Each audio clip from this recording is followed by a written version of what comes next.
جب بندے کو قبر میں رکھ دیا جاتا ہے اور اس کے ساتھی پیٹھ پھیر کر چلے جاتے ہیں تو وہ ان کے جوتوں کی آواز سنتا ہے۔ پھر دو فرشتے اس کے پاس آ کر اسے بٹھا دیتے ہیں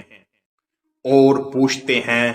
ما کنتو تقول فی ھذا الرجل،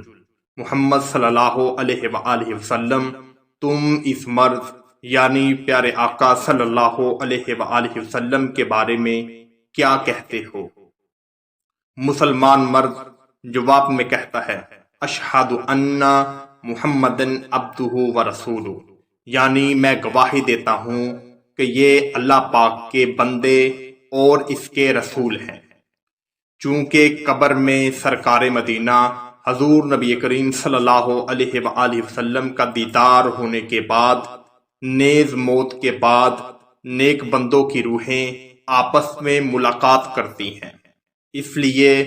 بعض بزرگان دین رحمت اللہ علیہ موت کا وقت آنے پر خوش ہوتے ہیں۔ اس حوالے سے 3 صحابہ کرام رضی اللہ تعالی عنہ کا ذکر ملاحظہ فرمائیے۔ جب سرکار مدینہ حضور نبی کریم صلی اللہ علیہ وآلہ وسلم کے عاشق و صادق حضرت سیدنا بلال حبشی رضی اللہ تعالی عنہ کی وفات کا وقت قریب آیا تو آپ کی زوجہ محترمہ رضی اللہ تعالی عنہا نے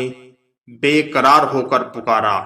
یعنی ہائے غم۔ اس پر آپ رضی اللہ تعالی عنہ نے فرمایا، یعنی واہ خوشی، کل یعنی مرنے کے بعد میں اپنے آقا محمد صلی اللہ علیہ وآلہ وسلم اور ان کے گروہ یعنی صحابہ کرام رضی اللہ تعالی عنہ سے ملوں گا۔ حضرت تو سیدنا حذیفہ بن یمان رضی اللہ تعالی عنہ سے متعلق بھی اسی طرح حقائق منقول ہیں۔ حضرت سیدنا عمار بن یاسر رضی اللہ تعالی عنہ نے جنگ صفین کے دوران یہ شعار پڑھا،